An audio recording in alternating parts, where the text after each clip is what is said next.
ጀግናው ተመስገን እንግዲህ እድልን አግኝቶ ከጨረሰ በኋላ አባባን ደውሎ ወደ ማንም ሳትናገር ወደ ድርጅት ቤት ወይ ደግሞ ስራ አለ ብለው ውጣና ከዛ በኋላ ቀጥታ ና ቶሎ ጧት ተነስተ ሲለው እሁድ ቀን በጧት ተነስቶ ሲሄድ እንግዲህ ያየውን ማመን አቃተው። አባባ ሚስቱን አገኘ። ሲያያት ከሷው ላይ ነው ዘፍ ብሎ የወደቀባት።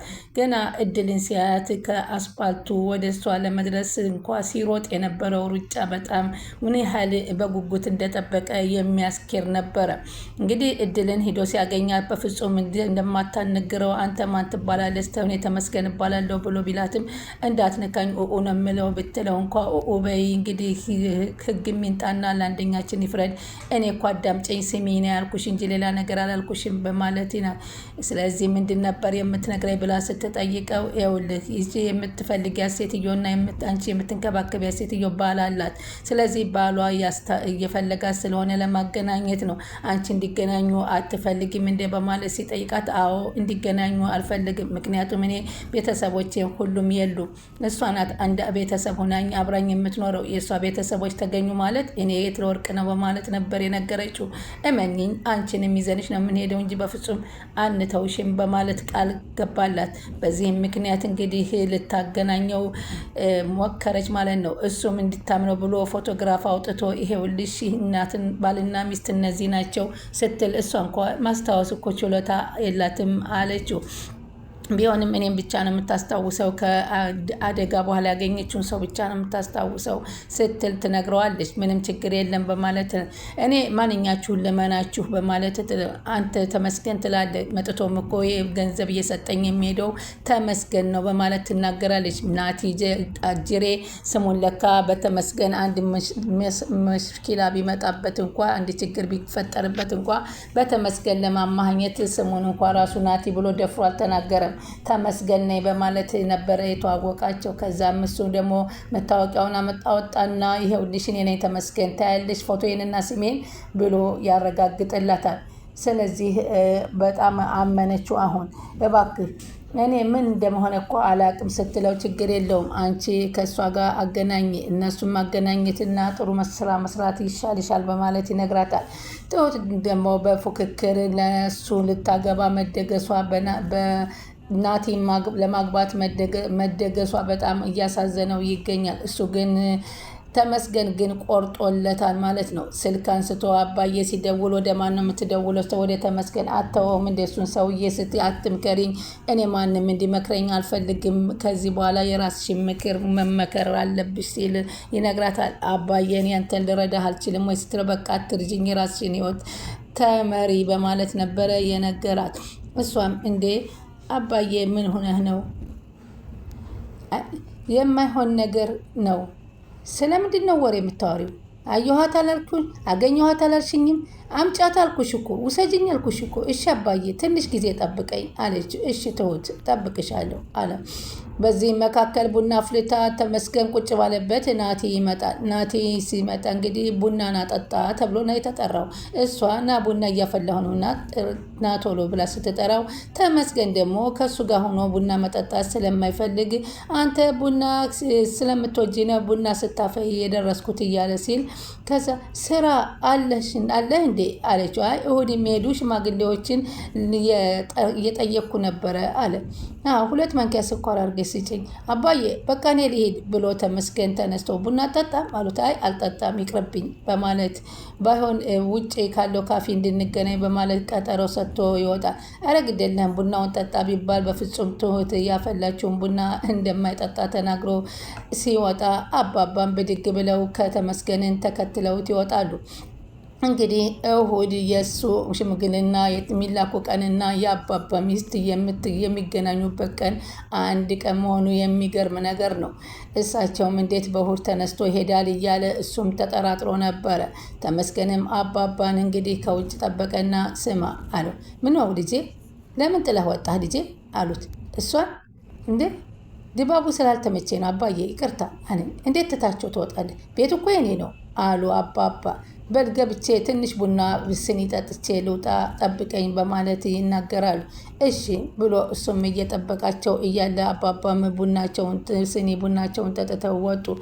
እሱም እንግዲህ እባክሽ በቃ ሊሄድ በማለት ከእሷ ጋራ ከትሁት ጋር ያለውን ነገር ጨርሶ ሽማግሌ ለመላክ እንደች እያለ ወጥቶ ናቲም ይሄዳል። አባባም የሰሙትን ነገር ማመን አቃታቸው። ከዛም እሺ በቃ ታገናኘኛል ብቻ ግን ለትሁት እንዳትነግራት ብሎ በሚስጥር ነገራቸው። ከዛም ናቲ ሲወጣ አብሮ ቁጭ ብሎ ሲያው አባዬ ውጭ መሆን ፈልጋችሁ ነው አለው። አዎ ፈልገነው ነው። ምን ነው ልትሄድ ነው እንዴ አሉት። አዎ ልሄድ ነው። አሁንማ ሙሽራ ሆና አይደለ መሯሯጥ ነው እንጂ አለ ለማስቀናት። ጥሩ ነው ተሯሯጥ ይቅናህ አሉት። ያው አንተማ ሽማግሌ ብኮነኝ እንዴት ደስ ይለኝ ነበር እያለ ተመስገንን ይመለከታል። እኔ ስንት ስራ እያለብኝ የሽማግሌ መሆነው ስራ መፍታት ቆጥረኸው ነው? ሳይሆን ችግር የለውም ባይሆን የሙሽራ ቀን ከቤተሰቡ ተቀላቅለህ ትመጣለህ አለው። የዛን ጊዜ እንደርሳለን አሉ ስቀው። ትንሽ ጨዋታ አለን እኔና ተመስገን እናስቸግርህ ብለው ቦታ እንኳ አልሰጡትም። ሰላም ወደ ቻናል ተከታታይ ሰላማችሁ በያላችሁበት ይብዛ። ለቻናላችን አዲስ የሆናችሁ ሰብስክራይብ፣ ላይክ፣ ሼር እያደረጋችሁ አበረታቱን። ትሁት ቀጣይ ፓርቲ ይዘን መጥተናል። እንግዲህ አጅሬ ጀግናው ማነው ተመስገን እንግዲህ አግኝቷታል ማለት ነው። ልጅቱንም በደንብ አግባብቷል። አጅሬውም እየሄደ ገንዘብ እየሰጠ ስሙን እንደቀየረ ሲመጣ ሲደውል ደውይልኝ በማለትም እሱም ስልኩን ለእድል ጥሎ ነበረ የመጣው። በዛን ጊዜም እንግዲህ አሁን መጥቶ ለደቂቃ ገንዘብ ሰጥቶኝ ሄደ በማለት ትነግረዋለች። እንግዲህ ናቲም ሄዶ እድል የመጣ ሰው አለው እየጠየቀች ሲላሽም ጥጥ አድርጋ ማንም አልመጣ ያየሁትም ሰው የለኝም በማለት ነበረ የካደችው። በሚስስ ግን ምን ለማድረግ እንደሞከራችሁ ነው አለ። አባዬ እኔ በዚህ ሁኔታ እንዲነግረው አልፈለግኩም ነበር። ምንድን ነው ያሰባችሁ? ትሁት ሲጀመር ተመስገን ምን አደረጋችሁ? ትቶሻል እኮ ተመስገን ሲጀመር አይፈልግሽም። ይባስሽ ብሎ ውጭ ድረስ ተከትሎ መነጋገር አስፈላጊ ነው? በግድ መጫር ነው ነገር መጫር ነው እንደዚህ ያደረገ። አባዬ ከዚህ በኋላ እኔ ጋ ነው ጠቡ። ተመስገን ምን አለ አባዬ? ምንም አልመሰለውም እሱ ሲሏት ደነገጠ ትሁት። ምክንያቱም ትሁት አሁን እንደምናያት ከሆነ ከተመስገን ላይ ፍቅሯ እንዳለ እንደ በፊቱ እንደዚሁ እንዳለ ያገባኛል መስሏት ነበር። አሁን ግን መቁረጡን ስታውቀው በጣም ተናደደና ለምንድን ነው ምንም ያልመሰለው ናቲ ሊያገባኝ የነገረው በማለት ትናደዳለች። እንግዲህ የወደደችው ምርጫ ነውና እዛው ትፈሰው። ከዛ መንገድ ላይ እንግዲህ ጠጠር በእግሩ እየመታ ይጠብቀዋል። ይሄንን ጉራውን ለመንዛት ነበረ። ተመስገን ደግሞ ለቀቅ አድርግልኝ ቦታውን ሊሄድበት ልለፍበት በማለት ሲጠይቀው እንዴ ሰርጋችንን ሰማህ ወይ? የጠባጫሪነት ከፊቴ ዘውር በል አለው። አዎ አሸናፊ ነኝ፣ ላሸነፍኩ ልነግርህ የተሻለ ሴት ትገባና ደችኛ ደግሞ አለው። ምን ነው አለ። አይ ምንም የተሻለ ሴት ስላሸነፍኩ ውድድሩን የጀመርከው ሲለው ስላሸነፍክ አመሰግናለሁ። አሁን ግን ከፊት ለፊቴ ዘወር በልልኝ፣ አለበለዚያ ግን በግድ ሽማግሌ እንድልክ ልታደርግ ነው እንደ የቆምከው አሉ። አይ አንተ እኮ ነህ ጨዋታውን የጀመርክ። ግን ስማ እንዳንተ አይነት አንዳንድ ደነዝ ያሉ ሰዎች በራችን መንገዳችን ላይ እንዳያሳስቱን እንፈልጋለን አለው። ከዛም ዘወር በቀረ ጥፊ እንዳቀምስ ሲለው ነው እንግዲህ ያንን የቦክሱን ስለሚያውቀው ፈርቶ እየተንሸዋከከ ጥሎት ይሄዳል ማለት ነው። እንግዲህ ትሁት በመጠታ በር ተንኳኳና በር ትከፍታለች። በር ስትከፍት ደግሞ ተመስገን ነበረ። ተመስገንም ገባና አባባ በቃ ደስ ይልህ ይገባል፣ አንድ ነገር ላናግርህ አለችው። ምንድን ሰምተሃል አይደለ አለች። ምኑን? እንዴ ሽማግሌ መላኩን አለች። ላገባ ነው እና እንኳን ደስ አለሽ። እንኳን ደስ አንቺ ደስ ካለሽ እኔ ደስ ብሎኛል። ምን ደስ ብሎኛል? አዎ ትዳራችሁ ይባረክብ። ማንንም ማግባት እንደማልችል ስትነግረኝ አልነበረም እንዴ አለችው። የኔ ቃል እኮ የፈጣሪ ቃል አይደለም፣ በቃ ቀየርኩት ቃሌን አላት። እና ሀሳብ ከሆን ቀየርከው? አዎ ለምን አልቀየርም? ለምን አልተናደድክም? ብለህ አምባጓሮ አልፈጠረም ነው መሰለኝ የሚመስላችሁ ብሎ ከሰታት። ትሁት በዚህ ጊዜ በተመስገን በጣም ተናዳለች። ተመስገን አሸንፎ ያገባኛል ናቲን ብላ ነበረ እየጠበቀችው። ስለዚህ እባክሽ አምባጓሮ ልትከፍት እንዳይመስልሽ በድጋሚ እንኳን ደስ አለሽ ብሎ ጣል አድርጓት ሲሄድ ትሁት በጣም በንዴት ተቃጠለች። ያልጠበቀችው መልስ ከእሱ እየሆነባት መጣ። በዚህን ጊዜ አባባን ገብቶ ደግሞ እሱ ካናገረ በኋላ ነገ ለማንም ሳትነግር ጠዋት እንድንገናኝ አለው። እነሱ ካፌ ቤት ተገናኙና ትሁትና ናቲ ደግሞ ለካ እንደዚህ ማሸነፍ ደስ ይላል። ማን አሸነፈ አለ። ተመስገንን እኮ አሸነፍኩት አለ። ምን አሸነፍከው አለች ትሁት። እንዴ ውጭ ራሱ አግኝቼው በደንብ ነገርኩት። አንተ ደግሞ ቆይ ምንድን ነው ካልተመታው ነው እንደምትለው? ምን አለው። እንደሚመታኝ ነው እንደምታስቢው? ታዲያ አንፈራፍርህን አለችው። ልጁ እኮ ተመስገን ነው አንቺን ብዬ ነው እንጂ እኔም ከሷ ላንስም አለ። በቃ ማወቅ ያለበትን ነገር አወቀ። ምንድን ነው ደጋግሞ መናገር? እንዴ ከዚህ በላይ ሌላ ነገር መፈለግ ምንድን ነው አለችው። እንዴ ፕሮሰሱንማ ማወቅ አለበት። ለምን ቅጥል እንዲነዋ አንተ ጤነኛ አይደለህም አለችና ጥላው ትሁትም ወጥታ ትሄዳለች። ምክንያቱም በጭባጫ ወንድ መሆኑን እየተረዳችው ስለሆን ተያናግሪኝ እያለ ቢከተላትም እባክህ ተወኛለች። ከዛም ትሁት ሄደችና አንተ እያለህ ምን ተመስገን፣ አንተ እያለህ ጭራሽ ምን ሰላም አለ አለችው። ጭራሽ ደግሞ ምን እያልሽ ነው አለ ተናዶ። ምን አደረኳችሁ? ሰላም ነሽ ወይ? ያገባሃል? አይመለከትም። እስካሁን ለምንድን ነው ስታስመስል ነበር? በቃሽ አሉ አባባም። ፈሪ ነህ፣ ፊት ለፊትማ መግጠም አትችልም አለችው። አባዬ በኋላ ደውላለሁ በልቻው ብሎ ጣል አድርጓት ከአባቷ ፊትም ጥሏት ሄደ። በጣም በንዴት እየተበሳጨች እና እየተቃጠለች ትሁት የምን ሆነች ነው አላት አባባ። ምንም አልሆንኩ። ታዲያ ምን አድርግ ነው የምትይው እንዴ? እስቲ ፊትሽን ታጠቢ በውሃ ምን ነካሽ በማለት ይናገራሉ። ተናዳ እንደዛ ሲያደርገኝ የነበረ ሰውዬ እንዲህ በቀላል እንዲሆናል ብዬ አላውቅም። በቃ ለመነሽ እኮ ከዚህ በላይ ምን ያደርግሽ እንዴ? ማርም እኮ ይመራል ልጄ ምን ሆነሽ ነው አሉና አባባም በትሁ ሲና እንዴ አለች። ቆይ እንዴ እኔ መፎካከሪያ ነኝ እንዴ አለችው። ታዲያ ወይ ጉድ አሉ አባባና ግራ ተጋቡ። ቲም ከድል ጋር ሄዶ ስንት ሰዓት ብትነሳ ነው መቼ መተ ነው? ማን መጥቶ ነበር አላት። ማንም አልመጣም ስትለው ከኪሱ ላጣረገና ብሩን እንቺ ያዢ አለ።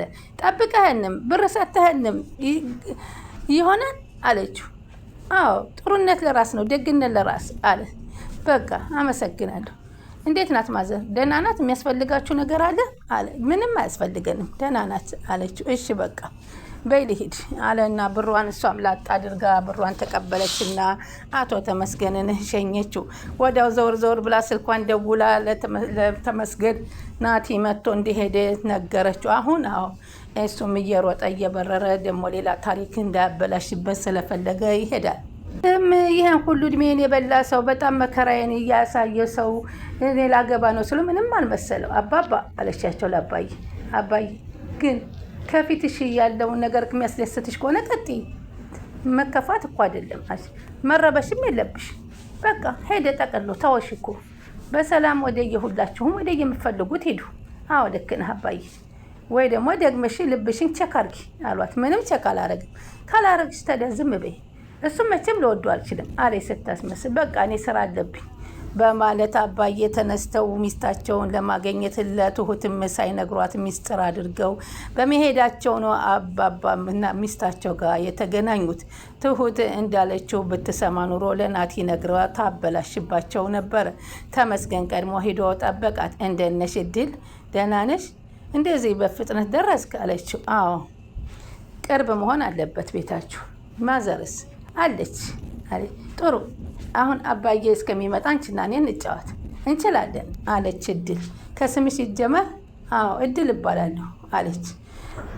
ግን በልጅነቷ ስለሆነ የመኪና አደጋ በ5 ዓመቷ የደረሰባት ምንም የምታስታውሰው ምንም የምታውቀው ነገር እንደሌለ ነገረቻቸው። በቃ ማውራት የሌለብሽ ነገር ሆኖብሽ ነው? አይ የመኪና አደጋ ሲደርስብኝ የሀብታም ልጅ ነበርኩኝ። አጎቴ ከክፍለ ሀገር ይዞኝ ሲመጣ ነበር አደጋው የደረሰብኝና አጎቴ ሞቷል። ስለዚህ አጎቴ ሲሞት እኔም የሞትኩ መስሏቸው ፍለጋውን አልቀጠሉም አለችው። እና ቤተሰቦችሽ አንቺን ፍለጋ አልመጡ? አንቺም እነሱን ፍለጋ አላሰብሽም አላት። ቤተሰቦች ውጭ ሀገር ካልወጡ እንግዲህ አዲስ አበባ ናቸው ሲል ሲጠይቃት፣ አዎ ውጭ ሀገር ካልወጡ አዲስ አበባ ናቸው። እና ይህን ያህል ጊዜ አንቺም አልፈለግሻቸውም? ምናልባት የተሻለ ህይወት ይሰጥሽ ይሆናል። የኔ ቤተሰቦች ገንዘብ ችግር የለባቸውም አለችው። እንግዲህ አንዳንድ ጭላንጭል ነገር ትንንሽ ነገር አስታውሳለሁ አለችው። ምን ታስታውሻለሽ አላት። አንደኛም አስታውሰው አባዬ ውጭ እንደሚመላለስ አውቃለሁ አለች። ሌላስ አላት። ልጄን ከወሰድካት እሰጥሃለሁ ሲል ትዝ ይለኛል አለች። አይ በቃ ጥሩ እንግዲህ ከኛ ጋር ትሆኛለሽ አንቺም። እኔ ማስታወስ የምፈልገው እማዬን እንዳታለያዩኝ ነው እንጂ ሌላ ቤተሰቦችን በቃ አሁን እማዬና አባዬን ካገናኘን በኋላ ያንቺን ቤተሰቦች እንፈልጋለን። አይ እኛ ጋር መኖር እፈልጋለሁ ብለሽ ካልሽም ከኛ ጋር ትቀጥያለሽ ሲል ተናገረ። ሳብስክራያ